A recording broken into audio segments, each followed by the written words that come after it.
Youth achievers के एक और शुमारे में आपका इस्तकबाल है। अ सिंपल डाउनटाउन बॉय जो कि एक प्रोफेशनल से ट्रेडर होने के साथ साथ एक पैशनेट कॉमेडियन भी है। आज के शुमारे में जो हमारी गेस्ट है, शायद ही कश्मीर में ऐसा कोई होगा जो इनकी पहचान से वाकिफ ना हो। जी हाँ, हम बात करें मुसैब भट्ट की, जो कि अपने मजाहिया अंदाज में लोगों को हंसने पे मजबूर करते हैं। आइए आपकी मुलाकात कराते हैं इनसे। यूं तो हमने आपको as a fictional character play करते हुए बहुत देखा हुआ है, जिसका मेन मकसद होता है लोगों को हंसाना। आज हम मुसैब भट्ट की ज़ाहिरी जिंदगी के बारे में जानना चाहेंगे। आपका फैमिली बैकग्राउंड, आपकी जर्नी, आपके बारे में, आपकी तालीम के बारे में, एक कैसे आप एक शाई बॉय से एक पहचान बन गए, और जो कि अपने आप में ही एक बहुत बड़ी अचीवमेंट है। जी बेसिकली हम रहने वाले डाउनटाउन नवाकदल से है और मैं तो उधर पैदा नहीं हुआ, मैं बिमिना से ही हूँ बेसिकली। अभी तो उधर ही रह रहे, लेकिन मेरी जो मतलब अपब्रिंगिंग है वो हबागदल में हुई है, तो मैं नन्हीहाल में ही रहा हूँ। और अगर आप पढ़ाई के बारे में मेरे से बात करेंगे तो मैं मास्टर्स किया हुआ हूँ और हमारा फैमिली बिजनेस है, वही मतलब पहले से ही मोटिव था उसको आगे चलाने के लिए, तो वही अभी भी कर रहे हैं। और जो ये जहाँ तक इस प्रोफेशन की बात रही, तो ये मेरी हॉबी है लोगों को हंसाना, क्योंकि लोगों ने बहुत ज़्यादा people have suffered a lot, मतलब पर्टिकुलरली इन श्रीनगर या इन कश्मीर के ऑल ओवर कश्मीर। हाँ, तो यही मेरा मोटिव था कि लोगों को हंसाया जाए किसी अंदाजे से। बेसिकली तो मैं मतलब अगर पर्सनली देखा जाए तो मैं उतना मस्खरा नहीं हूँ जितना मैं लोगों को मतलब दिखता हूँ या उनको हंसाने की कोशिश करता हूँ। बेसिकली मैं अपनी जिंदगी में बहुत ज्यादा सीरियस हूँ। आप एक फिक्शनल कैरेक्टर प्ले करते हैं। एग्जैक्टली, हाँ, ये तो कैरेक्टर फिक्शनल ही होता है सब कुछ। तो बस लोगों को हंसाने के लिए ये मेरा मोटिव था, क्योंकि लोग बहुत ज़्यादा यहाँ पर ना वो सफ़र कर चुके हैं। सो यही मेरा मोटिव था इस चीज़ में आने के लिए, और इस चीज़ को मैं एज अ हॉबी लेता हूँ और उससे ज़्यादा कुछ नहीं। जब आपको किसी चीज़ की आदत पड़ जाती है ना, basically I have started with TikTok, right. So किसी दोस्त ने मुझे दिखाया था कि ऐसे ऐसे ये होता है। सो वो एप्लीकेशन चलाते चलाते कोई एक वीडियो ट्रांसजेंडर को उसमें वायरल हो गया।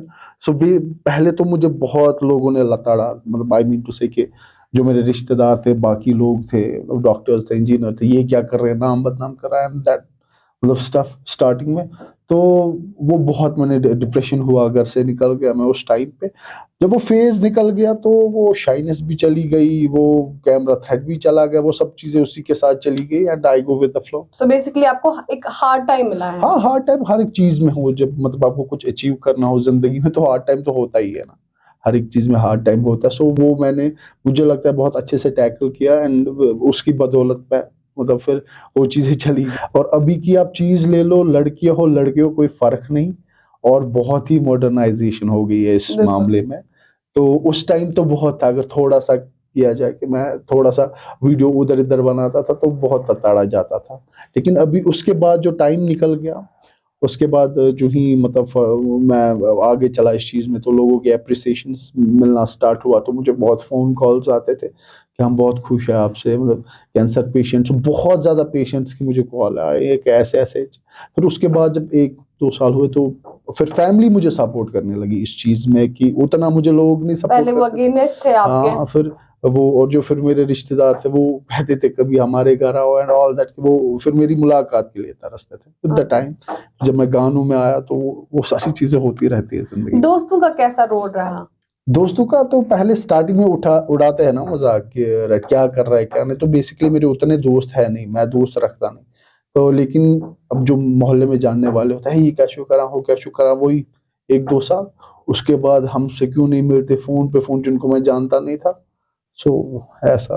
मुसैब साहब, आपसे जानना चाहेंगे कि आप जो कॉमेडी करते हैं, कितने सालों से आप कर रहे हैं कॉमेडी, और अपने आप को आप फ्यूचर में कहाँ देखते हैं? आपको क्या लगता है कि इस कॉमेडी के पैशन में आप कितना आगे जा सकते हैं? ये कॉमेडी मेरा पैशन नहीं है, सबसे पहली बात। मेरा पैशन था पहले से सिंगिंग। ओके। और मतलब मेरे पैशन, मेरे गोल बहुत ही बड़े थे पहले से, लेकिन अनफॉर्चुनेटली मेरा सबसे पहला जो मतलब प्रायोरिटी है, that was my business and that is my business. कि उसी मतलब, क्योंकि अगर मेरा टाइम कुछ बचता है तब जाके मैं इस चीज में देता हूँ। ये कॉमेडी इस चीज में चला गया, ऐसे चला गया बिकॉज कि तब जाके कोई वीडियो वायरल हो गई थी। So because of that video मैं आ गया इस चीज में, अदरवाइज मेरे को तो कॉमेडी का सी भी नहीं पता था। और फिर मैं बस ये ऐसे बनाते गया। तो गाने में पहले ऑलमोस्ट 6th क्लास से लिखता था, 5th क्लास से लिखता था। अच्छा, आप खुद ही हाँ, lyrics गाने वगैरह वाने लिखते थे। सब कुछ खुद ही लिखता था। फिर जब ये थोड़ी चीज़ें वायरल होने लगी, मैंने कहा it's a good time and better time कि इस चीज़ में चला जाए जो मेरा पहले से शौक था। और अल्हम्दुलिल्लाह जो भी मेरे गाने हैं वो सारे वायरल और हिट है। तो इंशाल्लाह ताला मैं उसी गानों को ही देखता हूँ एज अ पैशन, और हॉबी ही लेता हूँ मैक्सिमम, मतलब इस चीज़ को। लेकिन जो मेरा एम है that is my business to flourish. Okay, और so it is your side hobby. Exactly. आपसे जानना चाहेंगे कि आपने जैसे कहा हुआ है कि जो मेरा कोई भी गाना होता है उसमें बेसिकली एक मैसेज होती है लोगों के लिए। आई रिमेम्बर आपका 2 साल पहले आपका एक गाना आया था डाउनटाउन, जो कि इतना वायरल हो गया था, जिन्होंने रिकॉर्ड ब्रेक करा हुआ था, 7.5 मिलियन व्यूज थे। उसमें क्या मैसेज थी आपकी, और वो आइडिया कैसे आया आपको वो गाना लिखने के लिए? वो गाना इसलिए, मतलब इस चीज के लिए मैंने लिखा था, जो कि डाउनटाउन है उसकी जो, मतलब वो उस टाइम का नाम वो बेसिकली, तो वो डाउनटाउन उस समय जाना के पहले जो नाम था उस चीज का, वो अब मतलब ना रोम थी। हाँ। सो उस चीज को दिमाग में रख के मैंने गाना बनाया, क्योंकि कितना रिच कल्चर है, कितना अच्छा ट्रेडिशन है और कितना भाईचारा है, तो वो मैसेज देने की कोशिश की थी मैंने उस गाने में। उसमें जी। और रिसेंटली जो आपका गाना रिलीज हुआ उसमें क्या मैसेज है आपका? कौन सा वाला? जो रिसेंटली आपने आई गेस गांव शहर। हाँ, नहीं रिसेंटली नहीं, वो उसके बाद जो रिसेंटली हुआ था वो मम्मी डैडी था, और जो गांव शहर था वो डाउनटाउन के बाद था। That was the oneness of Kashmiri people के गांव शहर कुनी उस टाइम पे वो। उस पे आपको बड़ा ट्रोल किया गया नहीं था। नहीं, उस पे ट्रोल नहीं किया गया उस था। पे आपका एक वीडियो भी आया था नहीं, जिसमें उस पे बोला था ट्रोल क्या दिखाना चाहते हैं आप? उस पे ट्रोल नहीं किया गया था, मैं ही बोलूंगा किस पे ट्रोल किया गया था। और जो गांव शहर था तो that was for the oneness, क्या इसके तम साथ उस चला गांव किस वना ना सजा हो मन शहर किस वना, उस टाइम वो चला था। सो उस रिगार्डिंग मैंने निकाला था कि शिकुनी मकरू पन सियासत से। और उसके बाद चौथा गाना था मेरा, वो एक्सक्यूज मी नाम से गाना था। ओके। तो उस पे ट्रोल हुआ था। मुसाब साहब, आपसे जानना चाहेंगे जो सोसाइटी का जो नॉर्म है, जिसमें ये सोसाइटी एक्सपेक्ट करती है एक पढ़े लिखे नौजवान से कि वो पढ़ लिख के अच्छी तालीम हासिल करे, उसके बाद एक अपना ब्रेड बटर अर्न करे and then make a family and that's okay. लेकिन उसी दौरान अगर एक पढ़ा लिखा नौजवान आउट ऑफ द बॉक्स जाके अपना कुछ हुनर आजमाता है या कुछ ऐसा करता है, so he faces a lot of criticism, a negativity, जो कि आपने भी फेस किया होगा। हमारे आजकल के यूथ है जो अपना डिफरेंट हुनर दिखाते हैं, तो आपकी क्या सजेशन रहेगी, उनको कैसे टैकल करना चाहिए इस नेगेटिविटी को? उनको ऐसे जो भी आउट ऑफ बॉक्स करना चाहते हैं तब जाके आउट ऑफ बॉक्स करना चाहिए उनको, जब उनको पैसा मिल रहा है, जब वो अपनी फैमिली को उस पे रिलाई करा सकते हैं। अगर नहीं रिलाई करा सकते हैं फिर वो फेम के लिए होता है, बाकी जो उसको कहते हैं कि टाइम जाया। सो मेरी यही सजेशन है, अगर किसी ने पढ़ा लिखा है, बहुत अच्छा बंदा है, अपना बिजनेस स्टार्ट करो, या गवर्नमेंट जॉब तो मिलने से रही। तो अगर आप मतलब बिजनेस कोई ये है, अगर हुनर आजमाना चाहते हो वो बिजनेस में आजमाओ, और वो तो अपना फ्यूचर सिक्योर करो। सो बेसिकली आप बोल रहे हैं कि अगर आपका कोई हुनर है आप उसको एज अ हॉबी रखो and just work for something good. Exactly. हाँ। तो आपकी जो नेगेटिविटी आपको पहले मिलती थी और जो क्रिटिसिज्म मिलता था लोगों से, बिकॉज आप बिलोंग करते थे मेन डाउनटाउन से, तो वो कैसे आपने टैकल करा? वो टैग मतलब हो जाता है, जब स्टार्टिंग में कोई चीज हो जाती है आप बहुत ज्यादा डिप्रेशन में चले जाते हैं, स्ट्रेस में चले जाते हैं, और उस पे दूसरी बात, और आप अकेले हो जाते हो, राइट। मेरा ऐसा था कि मैं बेसिकली बात ज्यादा नहीं करता किसी से, तो तम साथ उस बसा कुनी नहीं वो चीज होती, तो किसी से बात भी नहीं। तो वो हो जाता है, जब एक टाइम जाता है वो युथी पसंद करते छुनिया बाकी चीजों का पुछूगा तो कुनी फिर वो खुद ही टैकल करना होता है अपने आप के साथ, अपने रूह के साथ। तो विद द टाइम हो गया, मुझे ज्यादा फर्क नहीं पड़ा, क्योंकि इंटरेक्शन लोगों के साथ ज्यादा इंटरेक्शन नहीं था, घर वालों के साथ ज्यादा इंटरेक्शन नहीं था, अपने आप के साथ ही इंटरेक्शन था। विद द टाइम हो गया वो, मतलब चीजें आ गई, एक्सेप्ट किया वो चीजें, सो दैट्स इट, आ गई। आप कॉमेडी करते हैं काफी टाइम से, तो आपको क्या लगता है जो कॉमेडियन है, क्या वो बिल्डअप होते हैं, इनबॉर्न बिल्डअप होते हैं, लाइक कोई आर्टिस्ट होता है, वो अपने आप में काम करता है, वर्क करता है, प्रैक्टिस करता है, तो वो आर्टिस्ट बन जाता है, बी दैट सिंगर समवन। लेकिन do you think that comedy is a passion जो इंसान को लाइक इनबॉर्न होता है, तो इंसान इसमें आगे जाके कोई फ्यूचर बना सकता है, आपको ऐसा लगता है? कश्मीर में तो कोई इंसान किसी चीज में फ्यूचर नहीं बना सकता बेसिकली, पहले बात ये है, चाहे वो कोई भी चीज हो, क्योंकि यहाँ पर बहुत ज्यादा टैलेंट है, किसी को अभी तक मिला नहीं कुछ, चाहे क्रिकेट ले लो, चाहे सिंगिंग के का शोबा ले लो, कोई भी शोबा ले लो, क्या ही मिला किसी को, कोई एक एग्जांपल दो मुझे तो मैं बताऊं कि नहीं है किसी ने थोड़ा बहुत फेम मिलता है लेकिन उसके बाद कुछ नहीं। नहीं। कहाँ पर मिलता है? इधर ही श्रीनगर में मिलता है, अपने गांव में मिलता होगा, दैट्स इट, उससे ज्यादा कुछ नहीं। तो मेरा यही सजेशन है, घर में बैठो, अगर बैठे हो और काम धंधा कोई ढूंढो, that will be good for you. मुसाफ साहब आपसे जानना चाहेंगे, जो आपने सबसे पहला वीडियो आपका जो था, हमने सुना है कि अभी वो आप पहले उसमें खुद ही लाइक करते थे ऐसा कुछ, हाँ हाँ हाँ। तो उसके बारे में कुछ बताइए। वो स्टार्टिंग में मैंने किसी फ्रेंड ने मुझे दिखाया था कि ऐसे टिकटॉक एक एप्लीकेशन, इसमें मैजिक होता है, समथिंग लाइक दैट।